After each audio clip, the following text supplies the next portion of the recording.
après plusieurs années d'aventure à travers le temps, Clara et Jules étaient tombés amoureux. Leur relation s'était épanouie à travers des expériences partagées, et ils étaient désormais inséparables.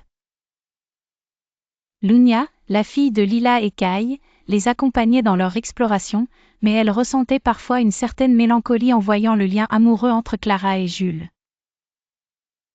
Un jour, Lunia se tourna vers Clara avec un désir sincère. « J'aimerais tant voir notre mère quand elle était jeune, confia-t-elle. Je veux comprendre la femme qu'elle était avant d'avoir des enfants. » Clara, touchée par son souhait, promit de l'aider à réaliser ce rêve. Clara, Jules et Lunia commencèrent à étudier la machine à voyager dans le temps.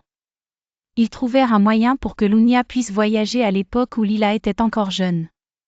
Excitée, Lunia demanda à Clara si elle pouvait faire ce voyage seule pour vivre ce moment unique.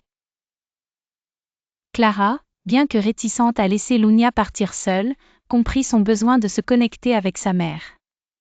Elle accepta, à condition qu'elle prenne toutes les précautions nécessaires. Lunia activa la machine, déterminée à rencontrer Lila.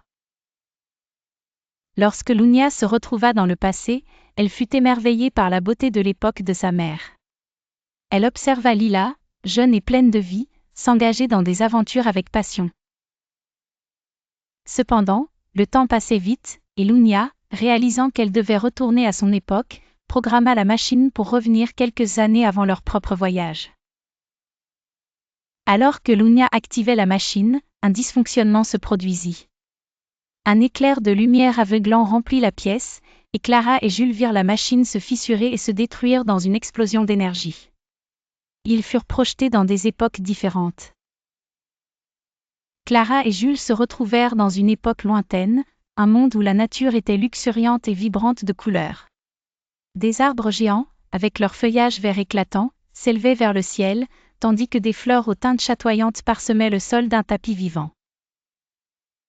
Au loin, des ruines anciennes, vestiges d'une civilisation révolue, émergeaient des buissons, couvertes de lierre et de mousse, témoignant du passage du temps.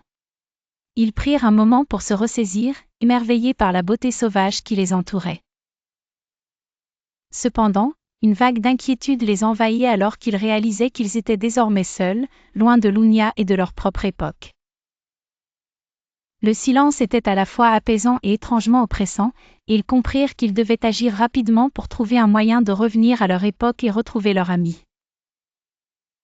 De son côté, Lunia se retrouva dans un monde futuriste, rempli de gratte-ciels étincelants et de technologies incroyables. Elle était émerveillée par ce qu'elle voyait, mais elle ressentait aussi une profonde tristesse d'être séparée de Clara et Jules. Clara et Jules, bien que préoccupés, décidèrent de rester unis et de trouver un moyen de revenir à leur époque. Ils commencèrent à explorer ce nouveau monde, rencontrant des habitants qui les aidèrent à comprendre comment naviguer dans cet environnement inconnu. Pendant ce temps, Lunia, déterminée à retrouver Clara et Jules, se mit en quête de réponses dans ce futur fascinant. Elle interrogea les habitants sur le voyage dans le temps et découvrit des indices sur la technologie qui pourrait l'aider à les retrouver. Clara et Jules, explorant des ruines anciennes dans leur époque lointaine, tombèrent sur des artefacts qui semblaient liés à la machine à voyager dans le temps. Ils examinèrent les éléments fascinants, des cristaux luminescents, des engrenages mystérieux et des inscriptions anciennes.